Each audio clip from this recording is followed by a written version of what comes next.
இறையேசுவிலே பிரியமான சகோதர சகோதரிகளே, உங்கள் எல்லோருக்கும் ஆண்டவராகிய இயேசு கிறிஸ்துவின் பெயரால் காலை வணக்கங்கள் மற்றும் வாழ்த்துக்கள். நான் உங்கள் அகஸ்டின் வேதியன். இன்று செப்டம்பர் மாதம் 4ஆம் தேதி 2024ஆம் ஆண்டு. ஆண்டவரின் மடியில் 5 நிமிடங்கள். ஒன்றுபட்டால் உண்டு வாழ்வு, நம்மில் ஒற்றுமை நீங்கிடில் அனைவருக்கும் தாழ்வு என்பது நம்முடைய மூத்தோர் மொழி. அது ஒத்துமையாக இருந்தால் வாழ்வு சிறக்கும். தனித்தனியாக போனால் ஒன்றும் கிடையாது. இந்த ஒற்றுமையை தன் பிள்ளைகளுக்கு அப்பா சொல்லிக் கொடுக்க ஆசைப்பட்டார். அப்போ 2 பிள்ளைகளையும் கூப்பிட்டாரு. எப்போ 2 பசங்க இங்கே வாங்க, இந்த குச்சை உட அப்படின்னு கொடுத்தாரு. பையனை அந்த குச்சை டக்குன்னு ஈஸியாக உடச்சிட்டான். 2 பேரும் டக்குன்னு துண்டை உடச்சிட்டானுங்க. ஒரு குச்சா இருக்கும்போது ஈஸியாக உடஞ்சி போச்சு. அப்போ என்ன பண்ணார், ஒரு 10 குச்சி எடுத்து ஒன்றா வச்சு ஒரு கட்டு மாதிரி கட்டி இப்போ உட பார்ப்போம் அப்படின்னாரு. பசங்க முக்கிறானுங்க, ஆனால் உடைக்க முடியல. அப்போ சொன்னார், பிள்ளைகளே என்ன பண்ணணும், அண்ணனுக்கு தம்பியும் தம்பிக்கு அண்ணனும் ஒத்துமையாக இருந்தால் உங்களை யாராலையும் அழிக்க முடியாது. வச்சுட்டு ஒரு கதையெல்லாம் சொல்லுவோம்ல, அந்த மாதிரி சொல்கிறேன்.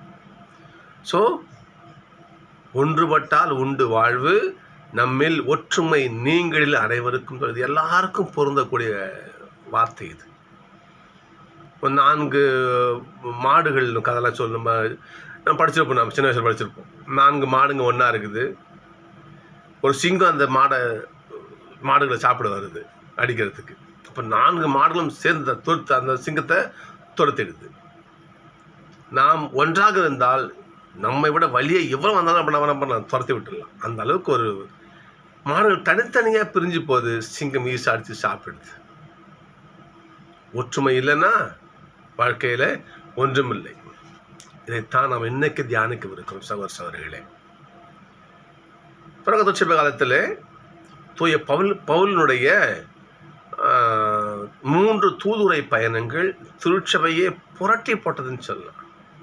இன்றைக்கு இந்த உலகம் முழுக்க இயேசுவின் பெயரை திருநாமத்தை உச்சரிக்கிறாங்கன்னு சொன்னால் அதில் தூய பவுலடிகளாருடைய பங்கு மிகப்பெரியது அப்படின்னு சொல்லலாம். இப்போ பாருங்க, அப்போ என்ன பண்ணுறாரு அவர், அந்த பவுல் சொன்னார் பாருங்க, இங்கே கொரிந்து மக்கள் என்ன பண்ணாங்க, நற்செய்தி போதிக்கிறாங்க. இவரும் அப்போலோவும் நம்ம நற்செய்தி போதிக்கிறாங்க. அங்கேயே பாகுபாடு, நான் பவுலுடைய கட்சி, நான் அப்போலோ கட்சி என்று அங்கே அந்த கொரிந்து நகர மக்கள் பிரிந்து காணப்படுகிறார்கள். பவுலுக்கு வருது பாருங்க கோபம். என்ன உங்களுக்குள்ள பாகுபாடு, என்ன பாகுபாடு உங்களுக்கு பாருங்க பார்ப்போம். நான் பவுலை சார்ந்துள்ளேன் என்றும் அப்போலோவை சார்ந்துள்ளேன். என்ன பண்றீங்க, நீங்க பிரிஞ்சு கிடக்குறீங்க. இது மனித போக்காலான செயல். நாங்கள் ஆண்டவருடைய வார்த்தையை அறிவிக்கிறோம். எல்லாம் ஒன்னா இருந்து நம்ம எல்லாம் ஆண்டவர் பார்த்துக்கு போய் சேரும். இதான் நாங்கள் அறிவிக்கிறோம் உங்களுக்குலாங்க. அதை விட்டு இந்த சின்ன விஷயம், எங்க 2 பேருடைய அப்போலோவுக்கும் பவுலுக்கும் கட்சி பாகுபாடை வச்சு அவங்காலு இவங்காலு என்று என்ன இது இன்னும் சொல்றாரு பாருங்க பாப்போம், கீழே பாருங்க பார்ப்போம்.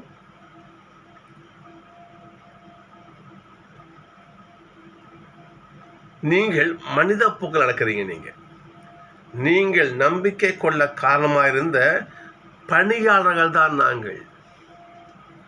இயேசுவை அறிவிக்குவது சாதாரண நாங்கள் ஒரு வேலைக்காரங்க. நாங்கள் ஆண்டவர் ஒவ்வொருவருக்கும் அருளியவாறு என்ன பண்ணுறோம், தொண்டுகள் செய்கிறோம் நாங்கள். அதனால் நீங்கள் எங்களை பிரித்து கட்சி பாடுபாடு பார்த்துட்டீங்க, நடக்காதீங்க என்று சொல்லியிருக்காங்க. இன்னும் கேட்க பாருங்க பார்ப்போம். நான் நட்டேன், அப்போலோ நீர் பாய்ச்சினார், கடவுளே விளையச் செய்தார். நடுகிறவருக்கும் பெருமை இல்லை, நீர் பாய்ச்சுபவருக்கும் பெருமை இல்லை, விளையச் செய்கின்ற கடவுளுக்கே பெருமை உண்டு. நான் விதையை போடுறேன், அவன் தண்ணி ஊற்றுறேன், அந்த இறந்து போன அந்த ஒன்றுமில்லாத விதை ஒரு உயிர் பெற்று ஒரு மரமாக வளர்ந்து பார்த்து அதுக்கான காரணம் கடவுள்.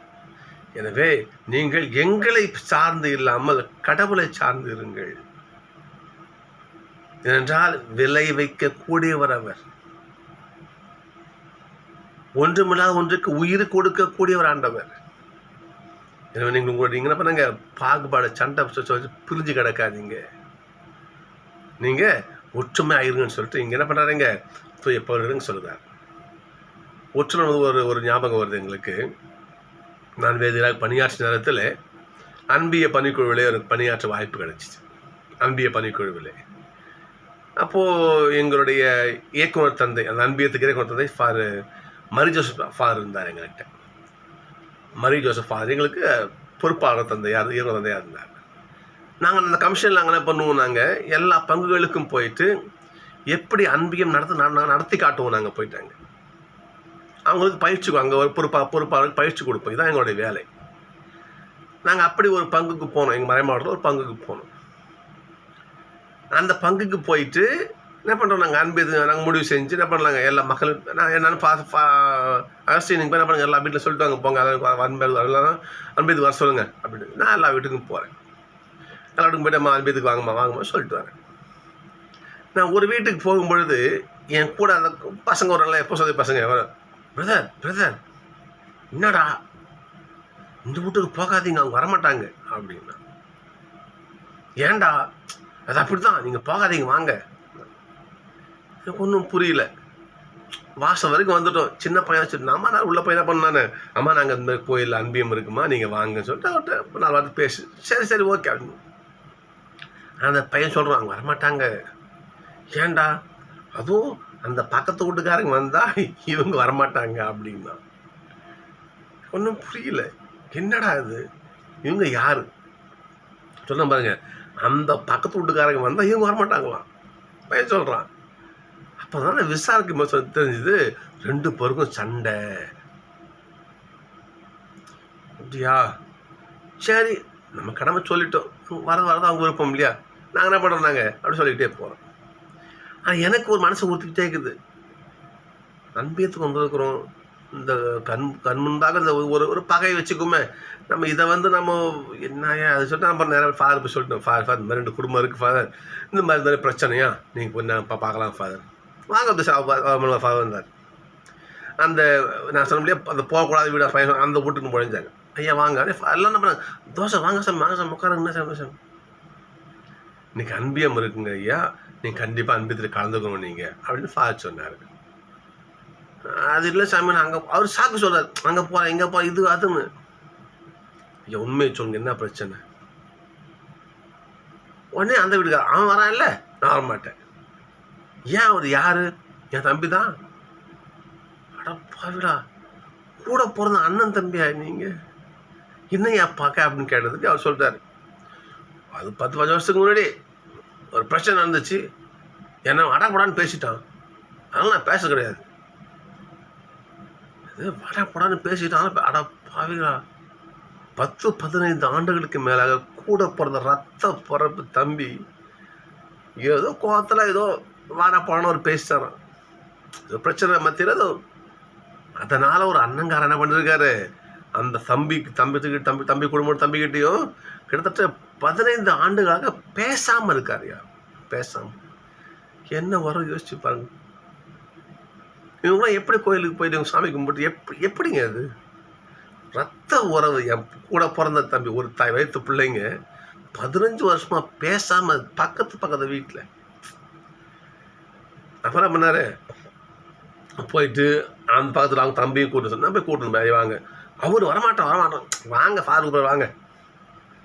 2 பேரையும் ஃபாதர் பேசி 2 பேரையும் கைக்குழுக்க வச்சு ஒன்றா இருக்க வச்சு, அப்புறம் அந்த தம்பிக்கார எப்போ அண்ணன் நம்ம பேசுனியா, ஆமாம் சாமி ஏதோ கோவத்தில் சொல்லிவிட்டேன் நான், அதுக்கு நீ இப்படி இருக்கேன் அது அதை பாயசலாம் விடு, நான் மன்னிப்புக்கிறேன் அண்ணன் மன்னிப்புக்கல. சரி மன்னிச்சு எது தேவை சொல்லிவிட்டேன் இருக்கட்டும். உன்னை பெரிய அவர் பண்ணுறேன். சரி ஒன்றும் இது இல்லை, நான் எப்படி எப்படிக்கிறேன் பிள்ளை எப்படிக்குது அவர். சகோதரர்களே, இந்த அன்புக்கு தானே கடவுள் ஏங்குறாரு. ஒத்துமையா இருங்க, சண்டை பிடிச்சிக்காதீங்க. பாருங்க, ஒரு வார்த்தை தான் காரணம். 15 வருஷமா பேசல.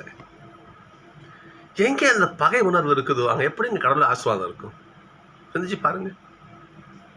திருத்தூர் 2 வாசி பாருங்க. அப்போ எல்லாம் என்ன பண்ணாங்க, அன்னை மரியாளுடைய தலைமையில் என்ன பண்ணாங்க, அவங்க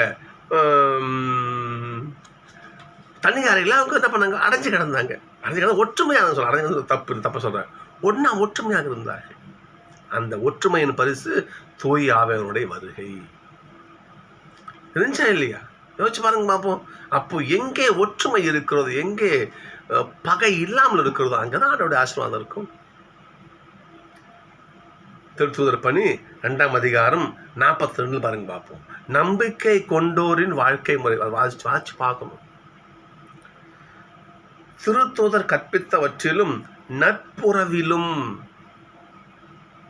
அதுல பகை கிடையாது, நட்புறவிலும் அப்பம் பிடுவதிலும் இறை வேண்டலிலும் உறுதியாய் நிலைத்திருந்தார்கள். நம்பிக்கை கொண்டோர் அனைவரும் ஒன்றாயிருந்தார்கள். வார்த்தையெல்லாம் கவனிக்கணும். நம்பிக்கை கொண்ட அனைவரும் ஒன்றாயிருந்தார்கள். ஒவ்வொரு நாளும் அவர்கள் ஒரே மனதோடு, இந்த வார்த்தையெல்லாம் நல்லா தெளிவாக கவனிக்கணும். திருத்தூதர் பணி 2ஆம் அதிகாரம் 42, 45, 45 வாசிக்கலாம். பாருங்க பார்ப்போம். நம்பிக்கை கொண்டோர் அனைவரும் ஒன்றாயிருந்தனர். தங்கள் எல்லா உடைமைகளையும் பொதுவில் வைத்தனர். நிலப்பலன்களை எல்லாம் விற்று அதை பொதுவில் வைத்தாங்க. தேப்பரம் எடுத்துக்கிட்டாங்க. இன்னும் பாருங்க பார்ப்போம். ஒவ்வொரு நாளும் அவர்கள் ஒரே மனத்தோராய் கோவிலில் தவறாது கூடினார்கள். ஆதி திருச்சபையுடைய நிலை. இந்த நிலை கொரிந்தில இல்லை. அதான் பவுல் அவங்க திட்டுறார், சண்டை பிடிக்கிறார். அப்போல்லாம் ஆளு பவுல் ஆள் இன்றைய நானா உங்களுக்கு பாடுபட்டேன், ஏச பாடுபட்டார். நானா உங்களுக்கு எல்லாம் அனுகிரகம் செய்யறேன். நான் செடியை வச்சேன், அப்போல்லாம் தண்ணி ஊற்றணும், அந்த விதைக்கு உயிர் கொடுத்த ஆண்டவர். அந்த ஆண்டவரை நம்புங்கள் என்று என்ன பண்றாரு, மக்களை ஆண்ட பக்கம் காட்டுகிறார் பாருங்க. ஸோ உங்களுக்கு பகை வேண்டாம், ஒத்துமையா இருங்க என்று இந்த கருத்து பவுல் சொல்றாரு இன்னைக்கு. இதைத்தான் ஏசப்பாவும் சொல்றாரு பாருங்க இன்னைக்கு. இன்றைய நற்செய்தி லூக்கா நற்செய்தி 4ஆம் அதிகாரம். லூக்கா 4வது அதிகாரம். ஏசப்பா என்ன பண்றாரு, கப்பர்நாகூமுக்கு போறாரு. அங்கே சீமோன் மாமியார் உடம்பு சரியாமல் இருக்கு, அதை குணப்படுத்துறார். சரிங்களா? அங்கே பண்ணுறாங்க, நோயாளெல்லாம் வராங்க, எல்லாரும் குணமாக்குறார். என்ன பண்ணுறாங்க, பேய்களை ஓட்டுகிறார், எல்லாம் ஓட்டுறாங்க. என்ன பண்ணுறாரு, அவர் தனியாக போக ஒரு விரும்புகிறார். சரி முடிச்சிடும் போல விரும்புகிறாரு. ஆனால் அங்கே பாருங்க பார்ப்போம். பொழுது விடியும் வேளையில் ஏசு தனியாக இடத்துக்கு போனார். திரளான மக்கள் அவரை தேடி சென்றனர். அவரிடம் சேர்ந்ததும் தங்களை விட்டு போகாதவாறு அவரை தடுத்து நிறுத்த பார்த்தனர். வார்த்தை நல்லா கவனிக்கணும். ஏசப்பா எங்களுக்கு தான், அவர் எங்களுக்கு வேணும். ஒரு அண்ணா கட்டுறாங்க, அங்கே போகக்கூடாது, அங்கெல்லாம் போகக்கூடாது, நாங்களும் ஏசப்பா ஆளுங்க. எப்படி ஏச என்ன பண்ணிருக்கலாம், ஓகே அங்கே உட்காந்து வாழ்ந்துருக்கலாமே, கிடையாது. சொல்ல பாருங்க பார்ப்போம். நான் இல்லையா எல்லா இடத்துல நான் நச்சு அறிவிக்கணும், போக விடுங்கல்ல, கதையும் போறாரு அவர். சொல்ல பாருங்க பார்ப்போம். அவரோ அவர்களிடம், நான் மற்ற ஊர்களிலும் இறை ஆட்சியை பற்றி நற்செய்தியை அறிவிக்க வேண்டும், இதற்காக அனுப்பப்பட்டிருக்கிறேன். ஒரு கட்சி ஒரு கொள்கை பூட்டி வச்சுக்காதீங்க. நான் உலகத்துக்கு சொந்தமானவன். எந்த கட்சி பாகுபாடு இந்த வேணாம். நான் உலகத்துக்கானவன் தான். நான் என்ன பண்ணணும், மற்ற எல்லா ஊர்களும் போய் ஆண்டவர் செய்தி அறிவிக்கணும், இறையாட்சி அறிவிக்கணும். அப்போ இயேசு ஒரு தன் குறுகிய இதில் அவங்க உள்ள இயேசு அடங்கிடல பாருங்க. ஒரு கட்சி ஒரு பாகுபாடு, நான் யூனிவர்சல், நான் எல்லோருக்கும் சொந்தமானவன், அவர்தான் கடவுள். ஆனால் நாம் என்ன பண்ணுறோம், இது நான் இப்படி ஒன்றும் இல்லைங்க. ஒரு அலுவலகமே வச்சுக்கோமே, அதில் என்னப்பா, நான் மேனேஜர் ஆள், நான் இந்த ஆபீசர் ஆள். உண்டா இல்லையா? பாகுபாடு. அதை விடுங்க, எதுக்கு ஆபீஸுக்கு? வீட்டுக்கே வாங்க பார்ப்போம்.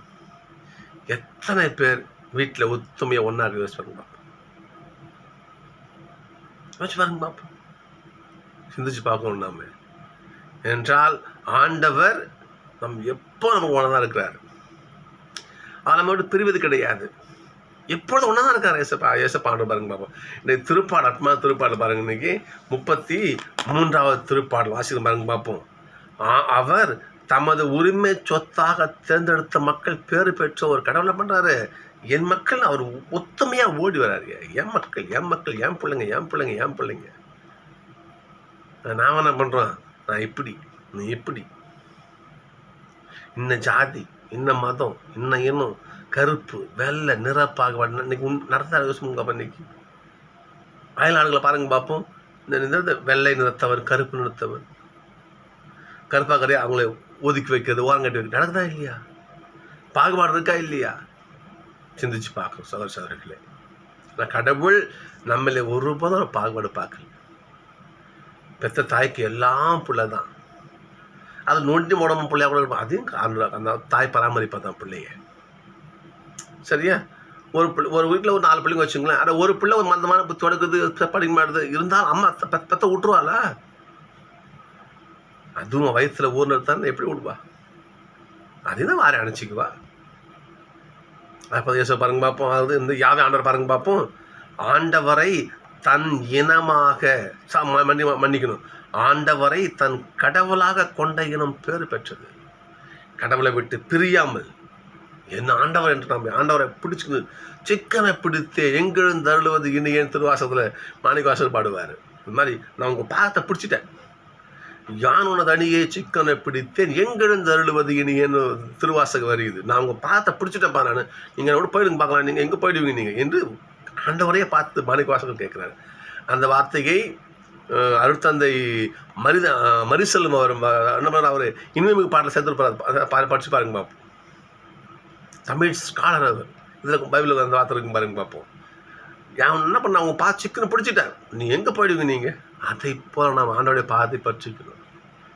பாகுபாடு காட்டக்கூடாது. எதுக்கு ஏன் பாகுபாடு? கடவுள் பாகுபாடு காட்டல.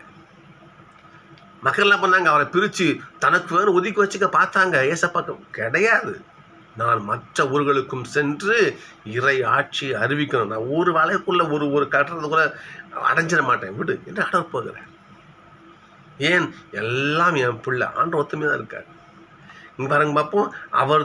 அவர் தமது உரிமை சொத்தாக தேர்ந்தெடுத்த மக்கள் பேறு பெற்றவர்கள். ஆண்டவர் நம்மிலே பிரிவோ பாகுபாடு எதுவும் காட்டல. ஒரு தாய்க்கு எல்லா பிள்ளைங்க தான். அப்படிதான் அவர் இருக்கார். நாம் என்ன பண்ணுறோம்? சாதி, இனம், மதம், மொழி இல்லையா, நிறம் பார்க்கமா இல்லையா, பணம் படைச்சவன் பணம் இல்லாதவன்.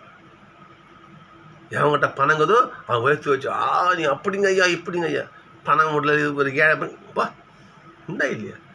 பாகுபாடு காட்டுறமா இல்லையா? அவரை பார்க்குறமா இல்லையா? சொல்லுங்க பார்ப்போம். எனவே சகோதரர்களை, இந்த பாகுபாடு நமக்கு தேவையில்லை. நான் அப்பளோ சேர்ந்தவன், நான் போல சேர்ந்தவன் தேவையில்லை. உனக்கு எதுக்கு அந்த வேலை? நாம் எல்லோரும் ஆண்டவரை சார்ந்தவர்கள். இப்படி ஒற்றுமையாக இருந்தால் நமக்கு ஆண்டவர் செய்யும் அற்புதம் அறிகுறிகள் ஏராளமாக இருக்குது. எனவே நாம் நமது மத்தியிலே வேற்றுமையை பாராட்டாமல் ஒற்றுமையாக இருப்போம். ஒற்றுமை தாய்நாட்டினுடைய தாரக மந்திரம் இல்லையா? பலவித மதம், பல மொழி, பல இனம் இல்லையா, பல நிறம், இன்னும் சொல்லலாம், இன்னும் என்னென்னமோ சொல்லலாம். அனைத்தும் இருந்தாலும் we are all Indians சொல்கிறோம் இல்லையா? நாங்கள் அனைவரும் இந்தியர்கள்.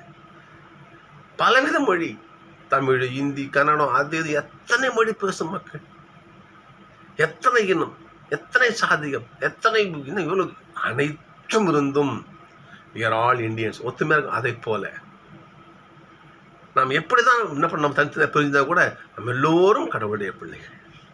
இந்த ஒற்றுமை இருக்கணும். ஏன்னா ஒருவன் கடவுளை அப்பா தந்தைன்னு கூப்பிடுறியோ, நீ பாகுபாடு பார்க்க மாட்டேன், யாரையும் ஒதுக்க மாட்டேன். என்றால் நம்ம அப்பா ஏசப்பா ஒதுக்கலை, நம்ம ஆண்டவர் ஒதுக்கலை, யாரையும் ஒதுக்க வச்சா நீ தேவையில்ல.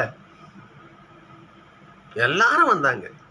இஸ்ரேல் மக்கள் மட்டும் கிடையாது, எல்லா மக்களும் வந்தாங்க. நேற்று நம்ம முந்தானத்து நட்சத்திர வாசம் பாருங்க, நம்ம பாருங்க பார்ப்போம். எலியா என்ன பண்ணுறாரு? சாரிபாத்துக்கு போகிறாரு, புறைய நேரத்துக்கு போய் புதுமை செய்கிறாரு ஆண்டவர்.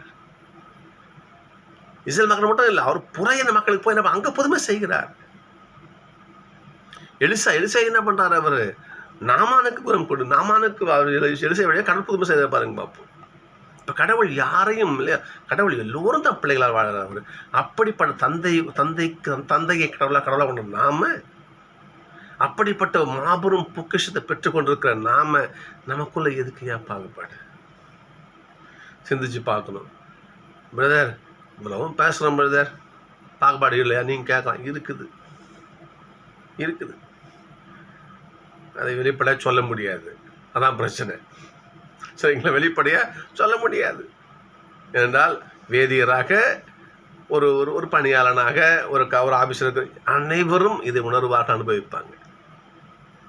ஏதாவது ஒரு பாகுபாடு ஒதுக்கி நீ இப்படி ஏதாச்சும் இருக்குதான் செய்யும், நம்ம செய்ய முடியும். ஆனால் ஒன்று செய்யலாம், ஆண்டவரே இந்த நிலை மாறணும் ஏசப்பா, எங்களுக்குள்ள இந்த பாகுபாடு பிரிவினை வேண்டாம், நான் இப்படி இந்த பிரிமையே வேண்டாம், இந்த பிரிவே தேவையில்லை, நாங்களோட ஒத்துமையாக இருக்க எங்கள் கிருபை செய்யுங்கன்னு சொல்லிட்டு ஆண்டவரை வேண்டுவோம். நம்ம நிச்சயமாக நாம் எல்லோரும் ஒன்றுபட்டு வாழ ஏசப்பா தூய் ஆவியானவர் யாவை இறைவன் எப்போ நம்ம கூட இருந்து நம்மை ஆசீர்வதிப்பார். எனவே நாம் வாழும் இடங்களில், குடும்பத்திலே, பங்கிலே, பணித்தலங்களிலே நாம பாகுபாடு இல்லாமல் அனைவரையும் ஒன்றாய் அரவணைத்து சொல்லுவோம். அப்படி அரவணைத்து சென்றால் கடவுளுடைய ஆசீர், கடவுளுடைய திருக்கரம் நம்ம கூடவே இருக்கும். நம்ம கூட போய மாட்டார், இது உறுதி. 2 நாள் சந்திப்போம்.